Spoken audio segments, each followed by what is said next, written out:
Luciene Amaral da Silva, sou professora da Universidade Federal de Alagoas e a pesquisa que eu apresento para vocês hoje tem o título Uma Autista na Universidade, o relato de experiência sobre o desafio da docência. A gente sabe que a cada ano cresce o número de estudantes com autismo que chegam à universidade, né? E a gente vê que dados do ensino superior, eles confirmam essa crescente demanda em diversos cursos de graduação. Então, imaginar quais são os desafios que estes estudantes e estas estudantes enfrentam para chegar até a universidade, a gente já percebe que essa universidade precisa também estar preparada para receber e conduzir estes estudantes dentro de um aprendizado de equidade, para que eles nem sejam subtraídos na formação pela condição que apresentam e muito menos que eles sejam considerados e exigidos no mesmo padrão e movimento dos estudantes que não têm o transtorno do autismo. Então, diante disso, nós vemos a necessidade de que os docentes, eles se encontram sem quase nenhuma preparação, porque quando a gente percebe essa demanda vem chegando há pouco tempo na universidade e tanto as formações iniciais quanto continuada de docentes do ensino superior, raramente e rasamente elas contemplam a questão da inclusão, principalmente inclusão de pessoas, de estudantes com autismo. Então, o que a gente pode ver é que esta pesquisa que a gente desenvolveu, né, ela buscou ver que apesar de todas as barreiras encontradas por esses estudantes, a atuação do professor ainda torna-se um grande desafio neste cenário. Sendo assim, foi por isso que o objetivo da pesquisa foi apresentar um trabalho desenvolvido por uma professora com uma estudante autista na sala de aula, partindo da problemática de que os professores do ensino superior sabem como lidar com estudantes com autismo. Então, a primeira coisa que foi feita foi uma anamnese para conhecer, os resultados mostraram, né? A necessidade de uma anamnese para conhecer quais são as limitações, as dificuldades e as características dessa estudante em específico.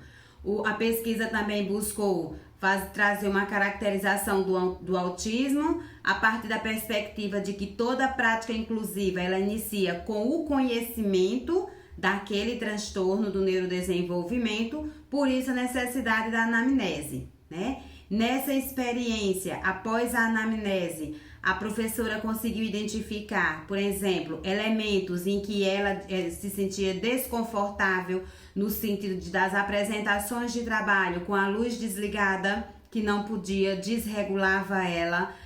Ela sempre entrava na sala depois que a turma tinha entrado, porque aí ela conseguia já entrar com a turma calma e ela se regulava. E ela também saía no término da aula, saía primeiro que a turma, para que ela ficasse distante do barulho. Foi necessário também conhecer o perfil cultural da adolescência, porque não pode ser esquecido que na universidade estamos lidando com adolescentes jovens.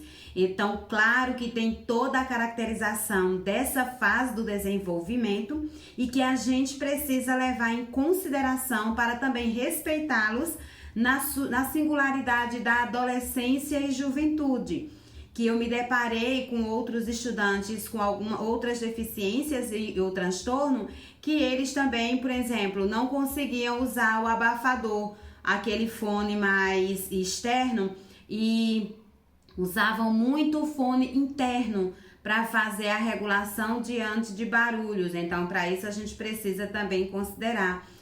Uma das características é que essa estudante, quando apagava-se a luz antes de sabermos da sua condição, que é um fator primordial, é que os docentes daquela turma, né, e quem for acompanhá-la durante o curso, saiba quem é a estudante e que tem autismo, para que eles possam considerar todas essas questões.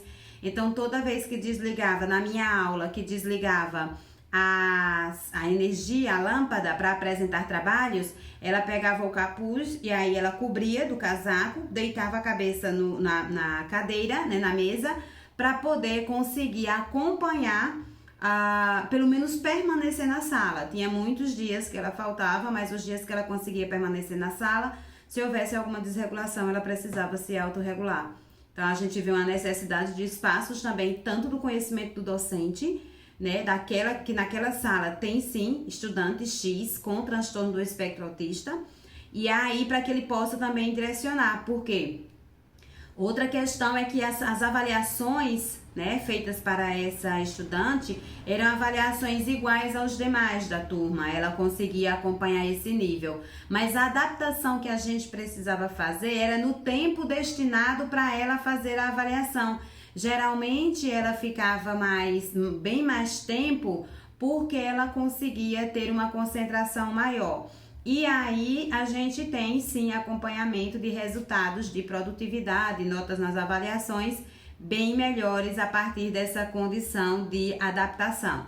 E aí a gente descobre, né, que o que é adaptação, que é não oferecer um conteúdo de qualquer forma, avaliações mais simples, e que a inclusão, ela traz essa modelação das atividades, das ações ao perfil e às características daquele estudante que tenha o transtorno.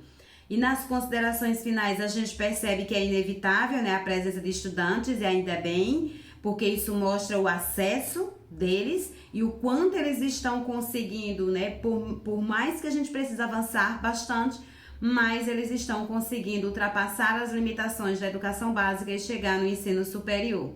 E a gente precisa ver que realmente a formação de professor ela é extremamente necessária para lidar principalmente com o professor universitário, que existe sim uma resistência por parte da maioria, né, de um bom número também, e que a gente percebe que essa resistência é simplesmente, na maioria dos casos, por não saber como lidar.